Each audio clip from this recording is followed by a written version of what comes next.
Antes que nada, agradecerte que dispongas un poco de tiempo para charlar con nosotros y felicitarte por este libro Ducane al mar de China, en el que aportas un análisis amplio de la situación geopolítica actual, que parece que algo que no está muy en boga en los medios de comunicación y en las publicaciones actualmente.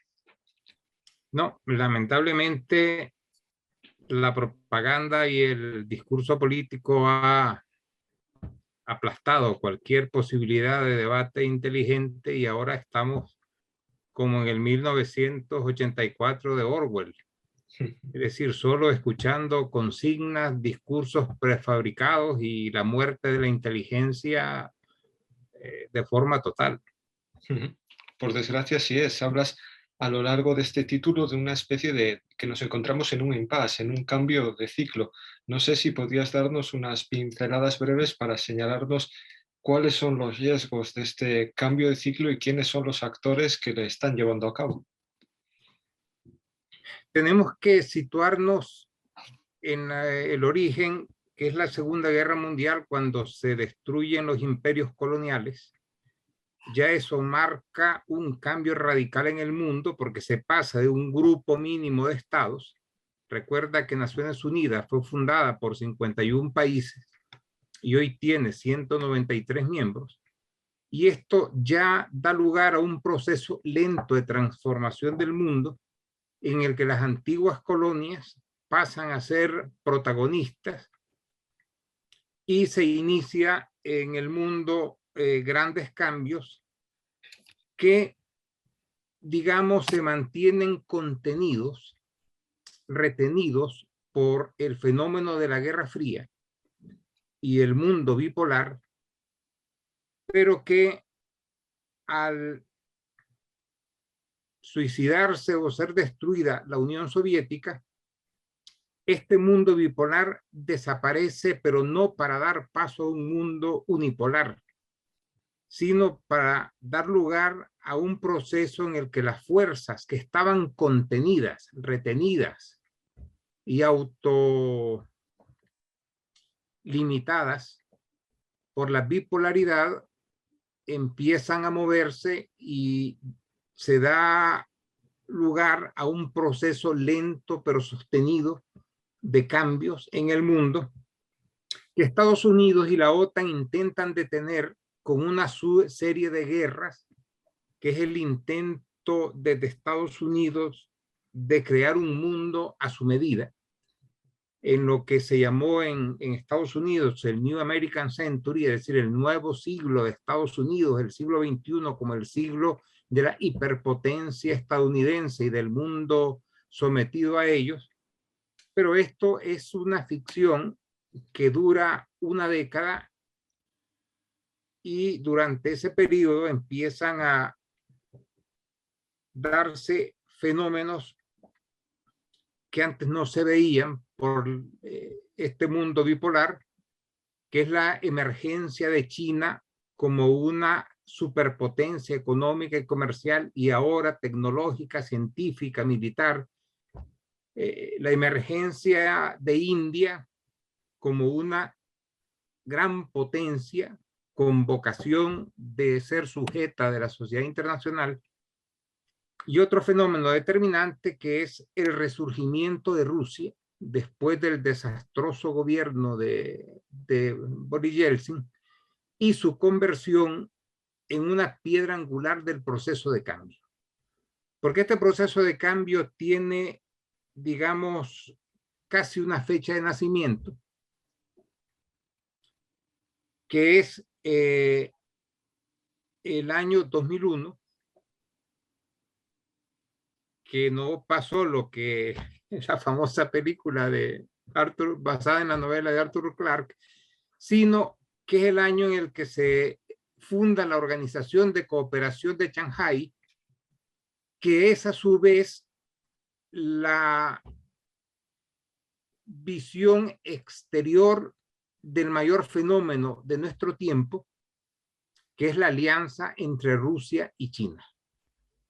Y es esta alianza lo que da un cambio radical al desarrollo de la sociedad internacional, porque ambas superpotencias deciden ponerse al frente de un movimiento que busca una sociedad multipolar, una sociedad más democrática, una sociedad donde Naciones Unidas se convierte en un verdadero foro internacional y no simplemente en un campo de pequeñas batallas sin mayor trascendencia. Y es aquí, en estas circunstancias, que podemos hablar del inicio de un nuevo ciclo. Un nuevo ciclo que estará marcado por el predominio de Asia. Por razones demográficas, por razones económicas, por razones comerciales, por la zona de dimensión territorial. Eurasia es el mayor continente del mundo y prácticamente todos los continentes parecen girar en torno a ella. Y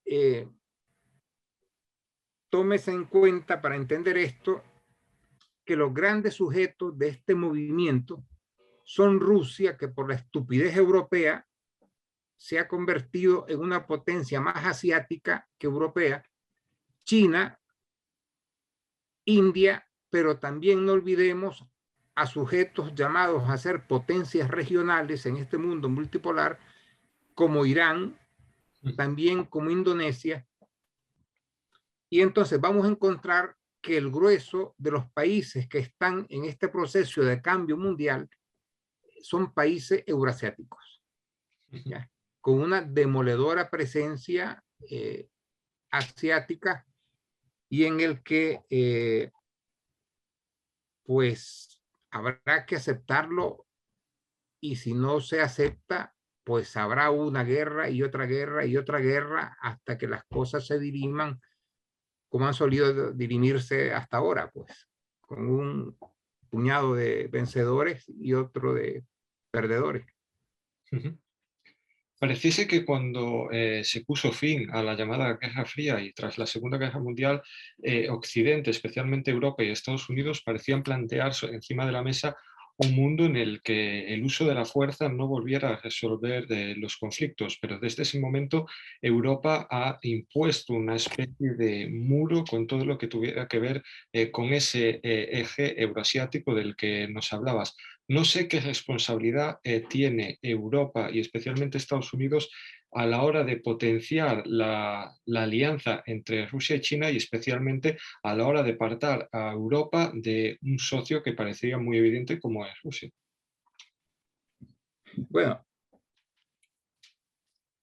que Europa, digamos, la Unión Europea, la OTAN, renunciaran a la fuerza, eso es una apreciación errónea.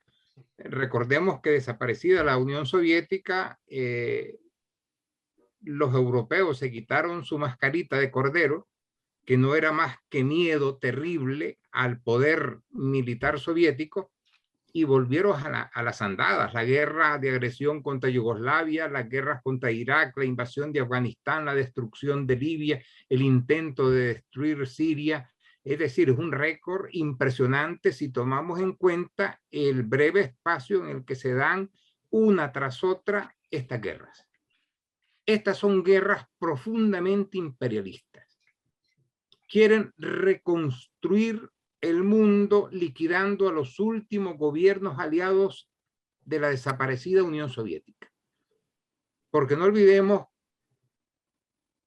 que en Afganistán se había establecido un régimen filocomunista sostenido por la Unión Soviética y después de alguna manera por Rusia, que en Libia gobernaba Muammar Gaddafi, aliado de la Unión Soviética, que en Irak gobernaba Saddam Hussein, aliado histórico de la Unión Soviética, ¿ya? Es decir, vemos que las guerras son contra países que representaban los últimos aliados del periodo soviético, como el régimen de Milosevic en Yugoslavia, y que por lo tanto son guerras que buscan limpiar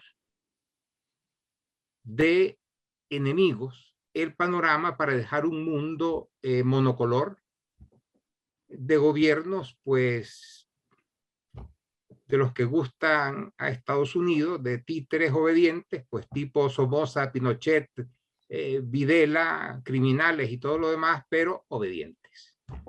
Y eso es lo que fracasa. Porque digamos que Estados Unidos y sus aliados de la OTAN no asumen que el mundo es otro, no les alcanza las entendederas para entender que ya el mundo no está para los viejos imperialismos, y de ahí que encadenen un desastre tras otro, ejemplificado de manera gráfica con la retirada de Afganistán, que, digamos, puso fin al periodo del último ciclo de guerras imperialistas y, por decirlo de alguna manera, puso fin a la mentalidad del siglo XX, siglo XIX, siglo XX, que todavía anidaban en estos defensores de la libertad y la democracia que tienen en Guantánamo su mejor ejemplo. Y parte de la izquierda europea ha catalogado el conflicto entre Ucrania y Rusia como una guerra interimperialista. No sé si usted considera que esto es una versión correcta del conflicto y, en su opinión, ¿qué se esconde verdaderamente tras el conflicto de Ucrania? Bueno, cuando hablamos de izquierda en Europa, yo ya personalmente no la veo.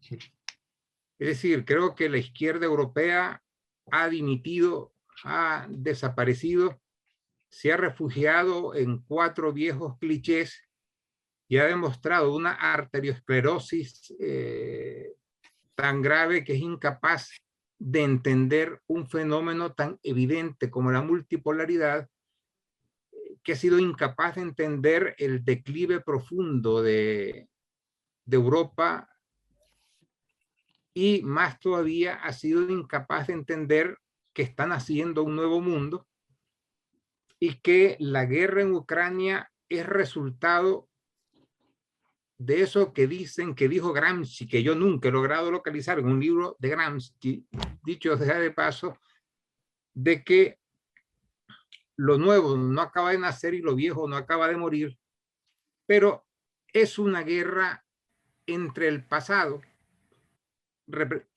representado por la OTAN, y el futuro, que estaría representado en estos momentos por la Organización de Cooperación de Shanghái, con Rusia y China como, digamos, los países que promueven este nuevo orden mundial que se va a imponer, guste, no guste, disguste o guste. Y no sé también si realmente ha existido espacio para la diplomacia, para el diálogo, a la hora de evitar este conflicto. Desde los medios de comunicación occidentales, especialmente los europeos, se nos señala que Rusia en ningún momento ha tenido intención de evitar el conflicto, pero hemos visto como en los meses previos partían de Moscú todas las iniciativas para marcar un nuevo diálogo entre la OTAN y Rusia, y parece que la que ha evitado en todo momento sentarse a negociar de una forma seria ha sido la OTAN. La OTAN nunca ha tenido interés en negociar. Está archidemostrado, y de hecho encontré un trabajo en Estados Unidos de un profesor que se tomó la tarea de desempolvar todos los documentos que demostraban el compromiso de la OTAN de no expandir sus fronteras al antiguo espacio del Pacto de Varsovia a cambio de la disposición de la URSS de permitir la reunificación de Alemania y de disolver el Pacto de Varsovia. Eso está archidocumentado. Sin embargo, todo esto la OTAN se lo pasó por el forro. Después vino el golpe de Estado de 2014, el fracaso de los acuerdos sobre Ucrania y el Donbass, y ya por último la propuesta rusa de 15 de diciembre de 2021 de sentarse a negociar un nuevo espacio de seguridad y que la OTAN despachó como si fuera una invitación a una piñata o a tomar un café, y a partir de ahí, cuando se cierran las puertas de la diplomacia, cuando una de las partes se niega a negociar, lo único que queda abierto es el camino de la guerra. Y por eso yo escribí, lo puede ver en público, porque recuerdo la fecha, que es 30 de diciembre del año pasado. Yo escribí un artículo que decía: Ucrania es casus belli. Pero esto yo lo vengo diciendo desde hace años. En mi libro Política y Geopolítica, allí dejé escrito que en el caso de Ucrania la pregunta no es si va a haber guerra o no, sino cómo y cuándo. Es decir, esto era algo que se sabía. Por lo tanto, si hubiera habido voluntad en Europa Occidental, sobre todo en Alemania, que es el país esencial en todo esto, de garantizar la paz en Europa, se hubieran sentado con Rusia, hubieran negociado un marco para Ucrania, la hubieran neutralizado como se neutralizó Austria, como se neutralizó Finlandia, y no habría pasado absolutamente nada de esto. Pero ocurrió lo contrario. Después del golpe de 2014, y eso también está documentado, hay un pequeño documental de Stone, se me ha olvidado el nombre. ¿Ucrania en llamas puede ser? Sí, exactamente. Ucrania en llamas, donde ahí se documenta el golpe de Estado y cómo Estados Unidos quiere convertir a Ucrania en una enorme mole enemiga de Rusia, en un plan maquiavélico que tiene Estados Unidos. Lo está citado toda la documentación oficial en mi último libro, de convertir a Ucrania en la punta de lanza de la OTAN en el corazón de Rusia. Y esto dentro de un plan más amplio, porque hay una cosa que debemos dejar clara desde ahora. Hay un proyecto geoestratégico en Estados Unidos que fue aprobado ya en 2018 y que yo cito varias veces en mi libro, para intentar establecer la hegemonía, supremacía mundial de Estados Unidos. Esto no es invento mío. Ese documento de 2018 está en el libro, lo pueden leer sus partes pertinentes, porque el documento es largo, está traducido en sus partes pertinentes, y todo lo que estamos viviendo ahora es una derivación de la política de Estados Unidos. No hay nada al azar, no hay nada gratuito, no hay nada que no esté contenido en el documento de 2018 y otros 3 documentos que salieron con posterioridad al mismo, uno de ellos de la Casa Blanca y otro también del Departamento de Defensa de Estados Unidos. Aquí no hay espacio para la mitología ni para las construcciones conspiranoicas. Esto es documentación pura. Incluso se pueden encontrar en internet los documentos. Yo dejo las direcciones para quien quiera verificarlo, si sabe inglés, y si no, ahí están el montón de traductores que ahora lo facilitan todo. Y ahí verá pues que estamos inmersos en una situación que deriva del afán, a mi modo de ver, delirante de Estados Unidos, de mantener una primacía mundial, pagando unos costos terribles y exponiendo al mundo a una serie de conflictos que bien nos los podríamos ahorrar si ellos entendieran que serán una gran potencia, pero una más en un mundo de otras grandes potencias. Y como usted señala, en Europa se ha vendido la llamada revolución del Euromaidán como una revolución democrática, pero vemos como a lo largo del planeta otras revoluciones llamadas democráticas, por muchos de nosotros llamadas revoluciones de colores, han tenido lugar curiosamente en países vitales para esa estrategia que usted narra a lo largo del libro para Estados Unidos, como puede ser Venezuela, la propia Ucrania, Siria, Libia, y también hemos visto como esta misma semana Biden anunciaba que Estados Unidos estaría dispuesto a defender Taiwán en caso de que tuviera algún tipo de conflicto con China. No sé si usted considera que todo esto forma parte de un plan premeditado de los Estados Unidos para mediante revoluciones en colores, poder enfrentarse a sus rivales y achicarlos en sus espacios vitales, o si por lo contrario sí son revoluciones populares tal y como vende la prensa occidental. Yo, la única revolución popular que he conocido es la Revolución Popular Sandinista, de la que fui parte. Y puedo dar fe de que fue una revolución, de que fue popular, de que era sandinista y de que no había ningún poder extranjero detrás entregándonos armas, porque empezamos con pistolas, rifles 22, bombas de contacto de fabricación artesanal. Esa es la única. Todo lo demás han sido fabricaciones dirigidas por la Embajada de Estados Unidos, que en América Latina tiene un larguísimo historial democrático y que puede sorprender a otros, pero créame, a un latinoamericano y sobre todo a un latinoamericano de la zona del Caribe, como que no. Ya eso lo hemos visto tantas veces, de tantas formas y con tantos colores, que ya creemos que solo los imbéciles se pueden creer ese cuento. Los imbéciles o los absolutamente desinformados, que son casi lo mismo.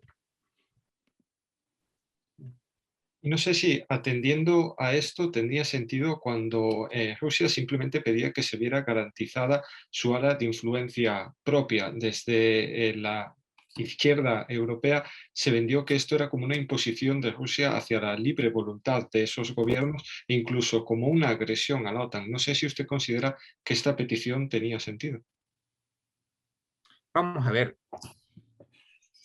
Vivimos en este mundo que está habitado por seres humanos que han sido todo menos pacíficos a lo largo de la historia. No es un mundo de ángeles, ni de querubines, serafines, y ningún país quiere tener al lado a un país enemigo. Si algo saben, en México es que ellos deben ser un país amistoso con Estados Unidos. A nadie en México se le ocurriría unirse a una alianza tipo OTAN contra Estados Unidos, declarar a Estados Unidos enemigo mortal de México y empezar a preparar el ejército para invadir Estados Unidos. Es decir, en México a la gente lo suficientemente sensata para darse cuenta que eso no es inteligente. Sin embargo, los imbéciles que gobiernan Ucrania decidieron meter a su país en esa dinámica y ahora están en la que están. Yo recuerdo, a propósito, las guerras terribles de Francia contra el Imperio de los Habsburgo, porque Francia se sentía acosada con Habsburgos al sur y Habsburgos al norte, y por muy católicos que fuera, no paró hasta la derrota del Imperio Habsburgo, porque para ellos era una cuestión de supervivencia de Francia como reino y como Estado. Eso ha sido tan antiguo como la humanidad. Y China no quiere que Taiwán sea el gran portaaviones de Estados Unidos. No lo quiere, no lo va a hacer, porque Estados Unidos es una amenaza para China. Y Estados Unidos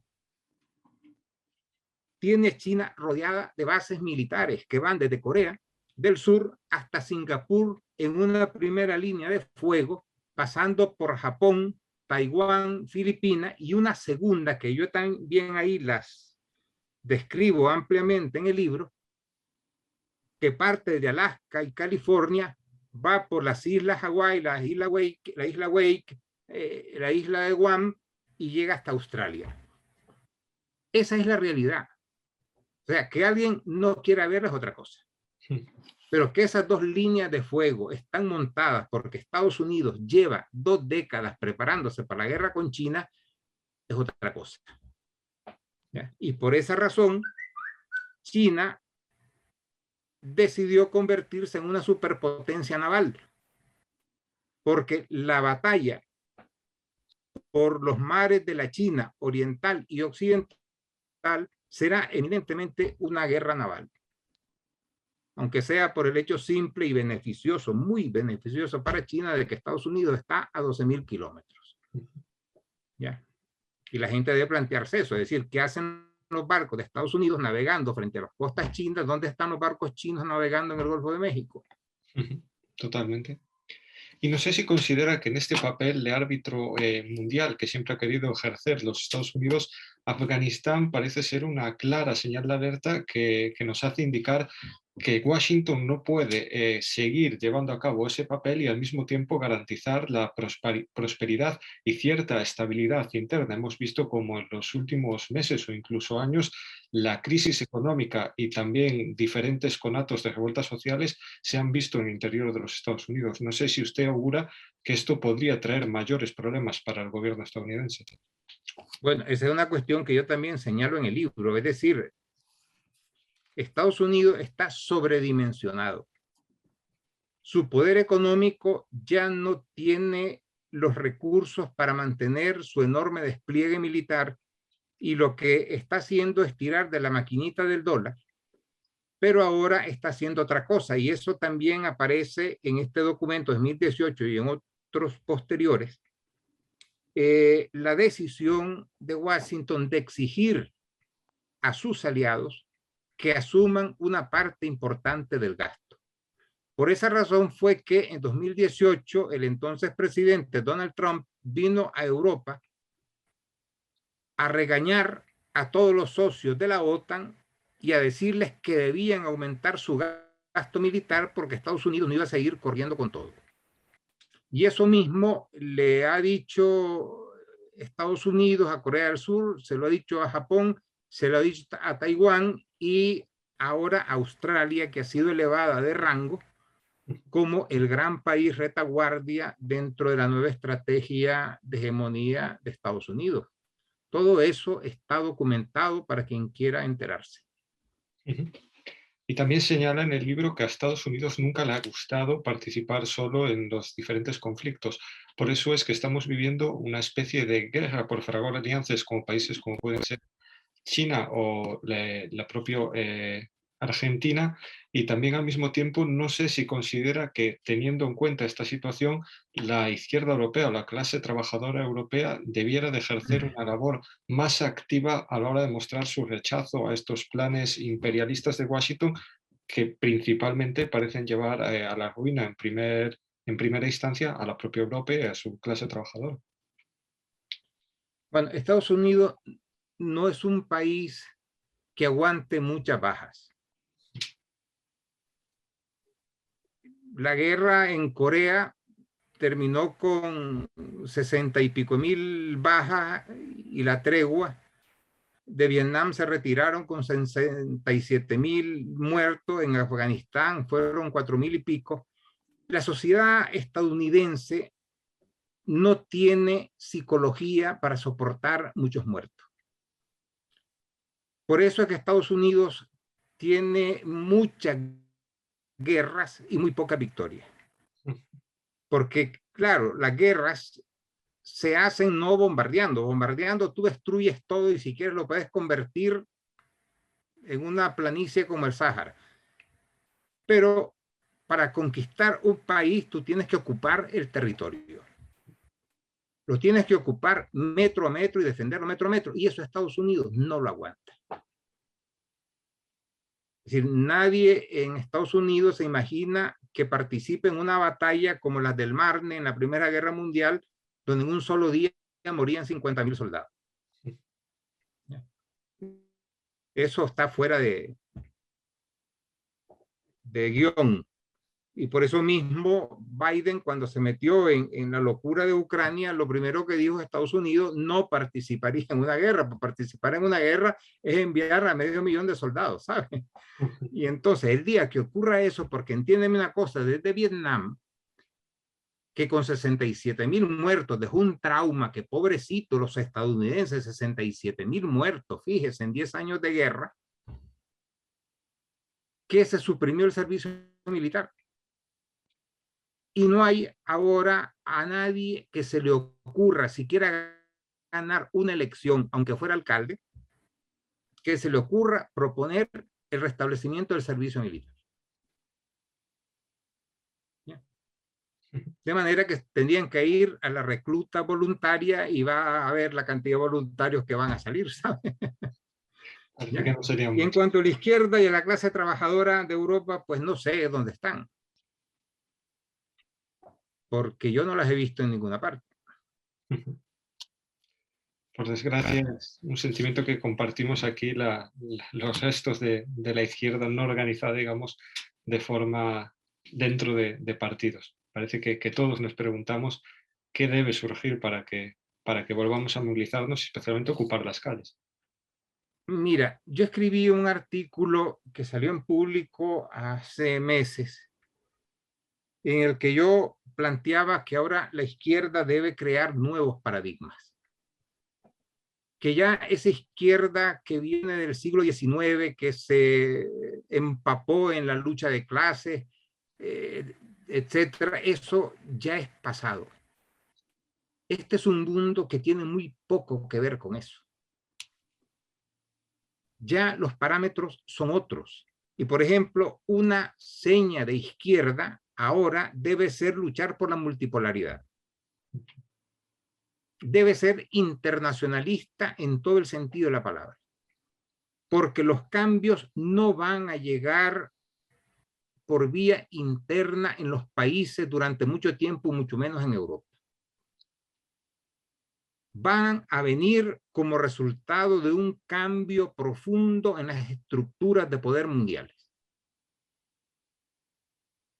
Y mientras no entiendan eso, van a seguir patinando sobre un trompo sin punta y tan gastado que morirá de su muerte, sin haber entendido nunca que ya no estamos ni en el siglo XIX, ni en el siglo XX, ni siquiera en los inicios del siglo XXI, sino que estamos entrando de lleno en una nueva era, y que esa nueva era tendrá una guía para las fuerzas políticas del mundo de cualquier color, que será la lucha por la multipolaridad y el establecimiento de un nuevo orden internacional, que sea un nuevo orden económico, social, legal, comercial, no este que ha sido impuesto según los intereses de los grandes consorcios europeos y estadounidenses y japoneses, sino otro, con otros paradigmas, con otras metas. Y de ahí, por ejemplo, que documentos que hayan firmado Putin, Xi Jinping y que firman en la Organización de la Cooperación de Shanghái hablan de un nuevo orden mundial de cooperación sur-sur, recogiendo buena parte del legado del movimiento de los países no alineados de los años 60-70, para que la sociedad deje de ser tan abrumadoramente desigual, de tan pocos países ricos con tantas naciones tan pobres y menesterosas, para dar lugar a un orden nuevo donde esos problemas sean abordados desde estructuras internacionales y con voluntad, no desde el bla, bla, bla con el que se nos ha mantenido hasta ahora. Pues hablas de que Europa, y especialmente la clase trabajadora europea, debería plantearse un internacionalismo en todo el sentido de la palabra, pero parece que la salida es más bien toda la contraria, sino volver a nacionalismos muy cercanos a la ultraderecha, y no sé si consideras que esto es parte de los intereses europeos, de las burguesías europeas, o por el contrario es una acción que se les puede estar escapando de las manos. Yo creo que las causas son múltiples. Digamos, Europa ha entrado en un proceso de reversión histórica. ¿Ya? Ten en cuenta que a partir del suicidio de la Unión Soviética, en Europa renacieron los nacionalismos con una virulencia inusitada, como se vio en las guerras de Yugoslavia, en la separación pacífica de Chequia y Eslovaquia, pero que a fin de cuentas fue el renacer de los viejos fantasmas del siglo XIX y que estallaron en la Primera Guerra Mundial. También hay un factor de incertidumbre respecto de las cuales las élites políticas de izquierda o próxima a la izquierda han sido incapaces de responder o de atinar en una respuesta. De hecho, hay una izquierda que incluso se ha vuelto atlantista, que es un fenómeno que se dio ya en la Primera Guerra Mundial, cuando los partidos socialdemócratas Al contrario que los comunistas, decidieron apoyar las guerras con sus respectivos países y vendieron, digamos, el internacionalismo al nacionalismo cavernario que provocó aquellas masacres. Entonces, hay un proceso similar de retorno al pasado. Esto tiene también una respuesta en la inseguridad que se ha generado desde las crisis económicas que se vienen arrastrando desde 2008, que la pandemia agravó, y que ahora esta confrontación abierta entre la OTAN y Rusia ha acentuado en grado sumo. Yo he seguido mucho un señor que está en las antípodas de mi pensamiento político, pero que es alguien inteligente. Y él da una interpretación al conflicto con Rusia de una perspectiva que ya quisiera yo haberla oído en algún dirigente de izquierda. Y de esto he llegado yo a la conclusión de que hay mayor entendimiento de lo que está pasando en grupos de derecha y de extrema derecha que en el abanico de fuerzas de izquierda. Creo que las fuerzas de izquierda están absolutamente perdidas. En España escuchamos a una dirigente decir hay que enviar armas a Ucrania, de izquierda. No diré su nombre por respeto. Y a partir de ahí, pues apaga y vámonos. ¿Qué quieres que te diga? ¿Ya? Incluso vemos a un diario que nació como un diario de izquierda, que ahora tiene unos artículos que, Dios mío, yo creo que ni el ABC los publicaría.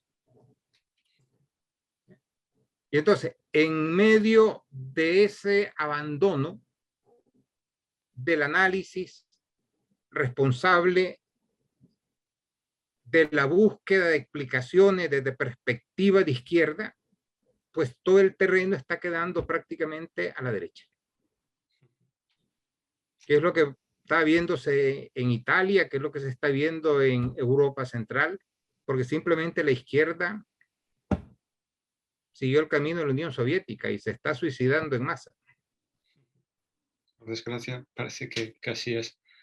Hacías mención también a los medios de comunicación. No sé qué papel han tenido para ti durante toda esta guerra de Ucrania, y no sé también si consideras que tras la censura a Russia Today y a los medios llamados prorrusos desde Europa, se esconde también una forma de catalogar como propaganda todo lo que viene del otro lado, digamos, del telón de acero, y todo lo que procede de Europa es considerado como periodismo riguroso, aunque en ocasiones se produzca básicamente notas de prensa de la OTAN. Y también me gustaría preguntarte sobre esta última, llamémoslo que, polémica con Público por uno de tus artículos, en el que parecía que profundizabas mucho sobre el contexto de la guerra, algo que no se ve mucho en la prensa del Estado español, y sin embargo parece que no ha sido lo que ha primado a la hora de publicar el mismo. De lo primero, mira, en la ópera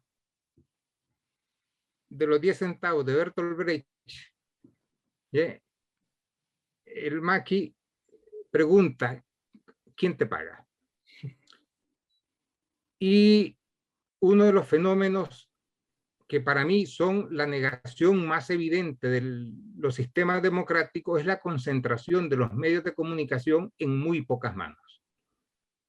De hecho, en Estados Unidos, por ejemplo, el último dato que manejo es que el 5% de grandes consorcios maneja la práctica totalidad de las empresas de comunicación, incluyendo las televisiones, diarios, etc. En España está ocurriendo lo mismo. Aquí son 4 o 5 grupos los que controlan la práctica totalidad de los medios de comunicación, y eso determina la línea de estos medios, porque el que paga manda. Y recuerda la de periodistas que en España han sido despedidos por tener una línea distinta a la del dueño del medio. Entonces hay que quitarse la idea de que vivimos en sociedades democráticas y de libertad de pensamiento, porque aquí los únicos que tienen verdadera libertad de pensamiento son los dueños de los medios de comunicación, que son 4 gatos. Todos los demás son asalariados, que deben escribir lo que le piden sus pagadores, porque si no lo escriben, los despiden.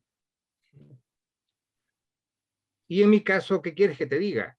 Si hay una línea editorial de un periódico que de repente cambia de dirección y tú ya no encajas en ella, pues simplemente te cierran el periódico y te enmudecen, ¿sabes? Algo muy de Estados Unidos, ¿me entiendes?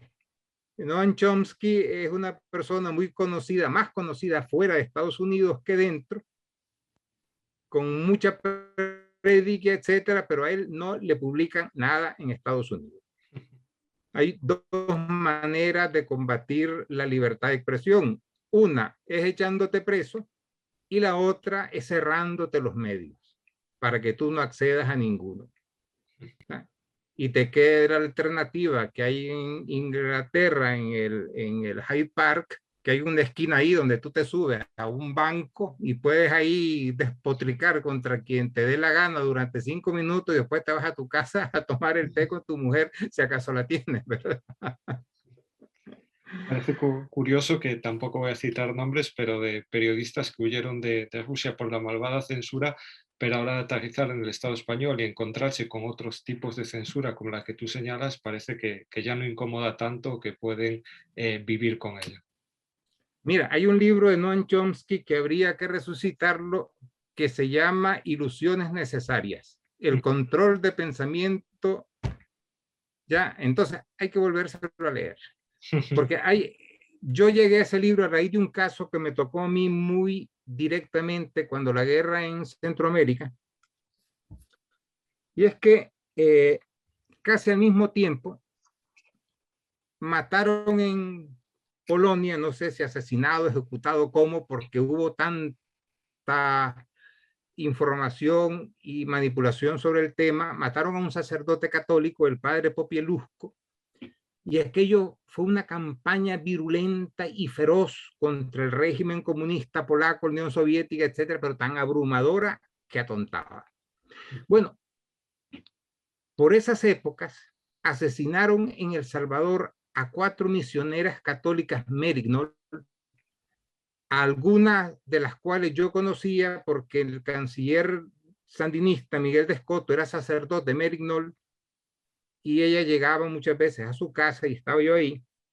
Pues bien, Chomsky en este libro, Ilusiones Necesarias, hace un análisis de cuánto habían dedicado los medios de comunicación estadounidenses al caso del sacerdote polaco y cuánto al asesinato, a la violación, tortura y asesinato de las 4 monjas Merinol estadounidenses además, y aquello era abrumador de cómo se manipulan las cosas. Entonces, si queremos entender cómo funcionan los medios de comunicación en este mundo, hay que ver casos como ese. Totalmente. Tú vales para un medio de información lo que puedes valer en cuanto a manipulación. Y si tu caso perjudica los intereses de grupo o de clase, pues como a las hermanas Merignol, que el diario The New York Times le dedicó 20 líneas. ¿Ya? No sé si con eso respondo. Totalmente. Y ahora, para terminar, sin antes volver a recomendarle a todos los que nos están escuchando, de verdad, que lean tu libro, porque considero que es absolutamente necesario para situarnos un poquito en todo esto que está sucediendo actualmente en el mundo. A lo largo del libro sí es cierto que uno, digamos que puede ver una voz alarmista que resulta muy real porque está expuesta con datos, está expuesta con una situación en el tablero global que realmente llama un poco al pesimismo, pero no sé si consideras que existe una salida o una alternativa que evite ese conflicto global que parece ya a las puertas entre Estados Unidos y China, o si consideras por lo contrario que debemos prepararnos para lo peor. Mira, yo quiero guardar siempre una esperanza de negociación, pero tengo una experiencia. Yo fui diplomático mucho tiempo, conozco muy bien Estados Unidos desde esa perspectiva. Yo he estado negociando en el Congreso con congresistas, en el Departamento de Estado, he estado con diplomáticos, etcétera. Y yo te digo una cosa, los gringos son mala cosa para negociar. Mala cosa. Porque no es un país que, como todas las grandes potencias, han surgido a base de conflictos, guerras, mucha muerte, destrucción, pérdidas de vidas humanas, de manera que arrastran conciencia del costo que eso conlleva. Estados Unidos se ha hecho un imperio casi de chiripa. No han derrotado a nadie, no han tenido guerras desgarradoras, nadie ha atacado su territorio, no han sufrido invasión. Ellos no tienen conciencia del costo de las cosas, porque además ellos han llevado la guerra siempre lejos. Pero en este panorama ya eso no es posible. Es decir, en algún momento Estados Unidos tendrá que decidir, por ejemplo, si se retira de los mares de la China o si va a la guerra con China. Y si va a la guerra con China, tendrá que enviar a decenas y centenares y millones de soldaditos. Y su país estará expuesto a un ataque nuclear. Y entonces ya la visión cambia. Y mi esperanza estará en ese campo, de que el miedo a que le pueda pasar algo similar de lo que pasó a Alemania en las dos guerras mundiales, o los países europeos en las guerras de religión, y les haga sentir, bueno, señores, aquí no se trata de destruir el país sabiendo que no podemos. Nos retiramos, nos replegamos, ya lo están pidiendo mucha gente en Estados Unidos. Hay un ex militar que fue asesor de Trump que escribió un artículo muy sensato que dice: traigámonos a nuestros soldaditos antes de que nos obliguen a traerlos. ¿Ya? Y bueno, esa es la única vía de esperanza que hay. Si por ahí no hay, mal vamos. Y yo te digo una cosa, lo que pasa en Ucrania será un test. Porque Ucrania no es una guerra de Rusia contra Ucrania, es una guerra de Rusia contra la OTAN y sobre todo contra Estados Unidos. Según la línea que sigue Estados Unidos en esa guerra, así será la deriva de Estados Unidos con China. Y vamos a meses, a semanas y meses muy duros, porque hoy se anunció que los territorios tomados por Rusia, Lugan, Donetsk, Kherson y Zaporilla, celebrarán en estos días consultas para unirse a Rusia. Sabemos que esas consultas las ganará la unión con Rusia, pasarán a formar parte de inmediato del territorio de la Federación Rusa. Y hoy leí también que el presidente Putin había dado orden al complejo militar de abastecer al ejército ruso con suma y máxima urgencia de todo el armamento y municiones que necesita, y al presidente de la Duma decir que en lo que se apruebe la incorporación, pues será ratificada por la Duma. O sea que vamos a otro escenario y todo indica que Rusia va a ir por todas. Eso es lo que hay. Esperemos que... Y aparte, claro, no es que me hayan cortado la luz, es que si la enciendo me ilumina tanto que ya no me veo. Si fuera aquí en Europa podríamos pensar que o bien nos la cortaron o bien ya resulta necesario por vía económica. Todavía la pago, ¿eh? Es un tema peliagudo ese aquí en Europa. Pues nada. Será muy, muy peliagudo. El gas estaba en febrero de $260 los 1.000 metros cúbicos. y la última vez que lo vi estaba a $2.600 los 1.000 metros cúbicos. No hay economía que aguante eso. Puede haber un subsidio una semana, unos meses, pero hasta luego, Lucas. Estructuralmente es totalmente insostenible y esperemos que también sea el pueblo el que haga imperar un poquito de miedo hacia sus gobernantes y que eso haga reinar la coherencia, tal y como dices, porque si no nos exponemos a quizás la situación más peliaguda que hemos vivido en las últimas décadas o incluso en el último siglo. No sé qué decirte. Como dice un dicho en Nicaragua, veremos, dijo el ciego y nunca vio. Buen dicho. Agradecerte enormemente tu tiempo, ha sido un placer poder charlar contigo y nada, volver a recomendar de verdad que se lea este libro. Personalmente lo he hecho esta misma semana y lo he disfrutado mucho porque es cierto que en los títulos que se publican falta algo que para mí es vital, que es el contexto y en este libro se encuentra y abundantemente, la verdad.